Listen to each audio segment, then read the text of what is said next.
আপনাদের সাথে আজকে একটা ভয়ঙ্কর রকমের একটা ঘটনা শেয়ার করতে যাচ্ছি। যেই ঘটনাটি যারা বিশেষত যৌনপল্লীতে যান বা যাদের সেক্সুয়াল মানে অনেকজনের সাথে সেক্সুয়াল সম্পর্ক রয়েছে তাদের জন্য খুবই খুবই ইম্পর্টেন্ট। এবং বিষয়টা যে এই থেকে এই হয়ে যাবে আপনাদের হয়তোবা চিন্তারও বাইরে যে কি হতে পারে এর জন্য। তো যাদের সেক্সুয়াল কন্ট্যাক্ট বেশি আছে বা যৌনপল্লীতে যারা বেশি চলাচল করেন তারা মন দিয়ে গল্পটি শুনবেন। আমি যেহেতু একজন মেডিকেল পার্সন এবং হসপিটালেই থাকা হয়, তো সেহেতু একটা ঘটনা আপনাদের সাথে শেয়ার করি, একটা বাস্তব জীবনের ঘটনা। যে ঘটনা আসলে শুনলে আপনারা হয়তো বা এরপর থেকে ওইখানে যাইতে চাইবেন না, যদিও যান তারপরেও আপনি যেটা মানে আপনাদের জন্য নিরাপদ হবে সেটা ইউজ করবেন অন্তত। তো ঘটনা হচ্ছে, আমি একদিন হসপিটালে ছিলাম, তখন একটা রুগী আসে। তো আমি প্যাথোলজির স্টুডেন্ট। তো উনি প্রথমে ডাক্তারের কাছে গিয়েছেন, ডাক্তারের কাছ থেকে পরবর্তীতে ব্লাড দিতে আসছেন আমাদের কাছে। তো ওনাকে দেওয়া হয়েছে ভিডিআরএল এবং টিপিএইচএ। ভিডিআরএল এ টিপিএইচএ এই দুইটা পজিটিভ মানে হচ্ছে আপনার সেক্সুয়াল ডিজিজ আছে, মানে আপনার সেক্সুয়াল রোগ আছে। এর কারণে এই দুইটি টেস্ট আপনাকে দেওয়া হয়, যাতে বোঝা যায় আপনার যে রোগগুলা যৌনবাহিত রোগগুলা সেইগুলো আপনার হয়েছে কিনা। তো তাকে সেই দুটি টেস্ট দেওয়া হয়েছে।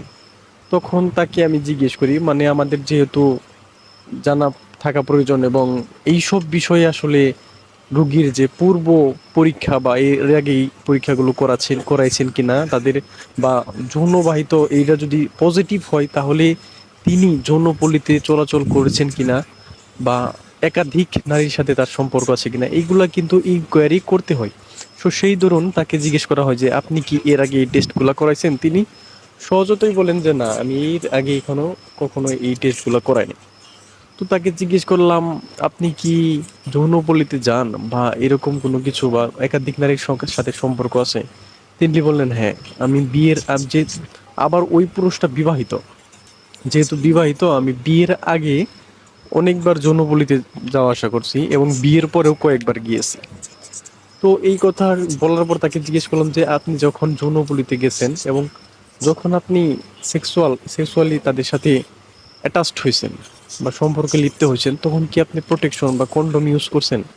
তিনি বললেন না, কন্ডোম ইউজ করিনি। তাকে জিজ্ঞেস করা হলো কেন, তিনি কেন কন্ডোম ইউজ করেন নাই?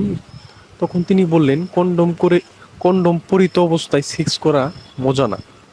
মানে এটা কিন্তু যারা আছেন সবাই জানেন যে সেক্স করতে গেলে কন্ডোম করা ছাড়া সেক্সটা বেশি মজাদার।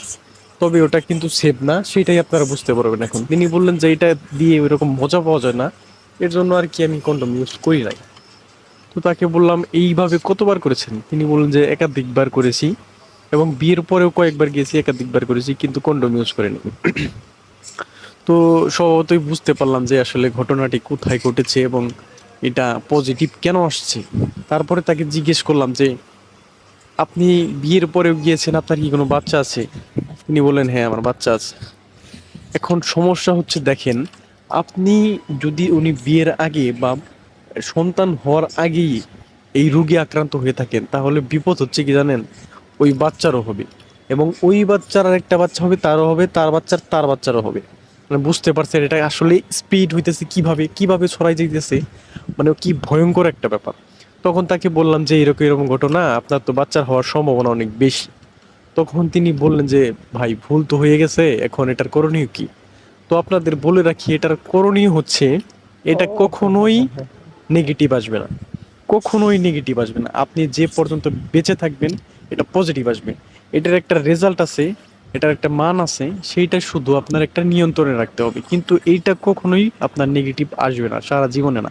এবং আরেকটা বিষয় বলে রাখি, এইটা পজিটিভ আসলে আপনি জীবনে কোনো দেশের বাইরে যেতে পারবেন না, মানে বিদেশ গমন করতে পারবেন না এই রেজাল্টটা যদি আপনার পজিটিভ আসে। তো যেহেতু এইগুলো বলার পর আসলে একটু রুগীটা ঘাবড়ে গেল। তো যাই হোক, আর কি করার, তারপরে বললাম দেখেন যেটা হয়ে গেছে হয়ে গেছে, এখন ভালো করে চিকিৎসা নেন। এটা কখনো নেগেটিভ আসবে না, পজিটিভ আসলে আপনার ভয়ের কিছু নাই, আপনার চিকিৎসা নিয়ে যেতে হবে।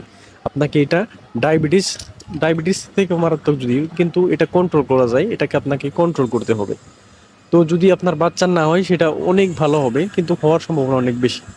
তিনি তারপর চিকিৎসা চিকিৎসা নিতেছেন এবং তিনি সুস্থ আছেন মোটামুটি, কিন্তু তার এর আগে ধরা পড়া উচিত ছিল, কারণ তিনি এসেছেন অন্তিম মুহূর্তে, যখন তার ওই লিঙ্গে গোটা হয়ে গেছে, পুচের মতো বেরোচ্ছে, মানে পচার পচার মতো অবস্থা, এরকম অবস্থায় চলে গেছে, তখন আসছেন। কিন্তু এইটা কিন্তু প্রথম দিকে আস্তে আস্তে ছড়ায়, তার মানে তারা অনেক বছর আগে এটা হয়েছে। তো আপনাদের আসলে যে বিষয়টা নিয়ে কথা বলবো সেটা হচ্ছে, আপনারা যারা যৌনপল্লীতে চলাচল করেন বা একাধিক নারীর সাথে সম্পর্ক আছেন, দয়া করে এগুলো থেকে বিরত থাকবেন। আর যদি বিরত নাই থাকেন, দয়া করে প্রোটেকশন ইউজ করবেন। সবচেয়ে ভালো হয় আপনি যদি বিরত থাকেন। আর যদি বিরত নাই থাকতে পারেন, একটা বিয়ে করেন। ওটা পালিয়ে হোক, যেভাবেই হোক আপনি বিয়ে করেন। বিয়ে করলে আপনি যেভাবেই হোক এইসব আজে বাজে জিনিস থেকে দূরে থাকতে পারবেন, এবং আপনি সুস্থ থাকবেন, আপনার পরিবার সুস্থ থাকবে, এবং আপনার ভবিষ্যৎ ছেলে মেয়ে সুস্থ থাকবে। তো যৌনপল্লীতে আসলে যাওয়া এটা ঠিকই না, কিন্তু যদিও যান, এখনকার পোলাই পান্ডে কি বলবো, যাই হোক, যদিও যান তাহলে অবশ্যই প্রোটেকশন ইউজ করবেন। এটা আমাদের পুরো দেশের জন্য ভালো, কারণ এই রকম রোগ এটা কিন্তু মানে টাচে টাচে বা আপনার সাথে রক্ত আদান প্রদান করলেও হইতে পারে, মানে কি এক লেভেলের একটা মারাত্মক রোগ, আসলে বলার বাইরে। তো যাই হোক, যারা এইসব কাজ করেন তারা অবশ্যই সাবধানে থাকবেন।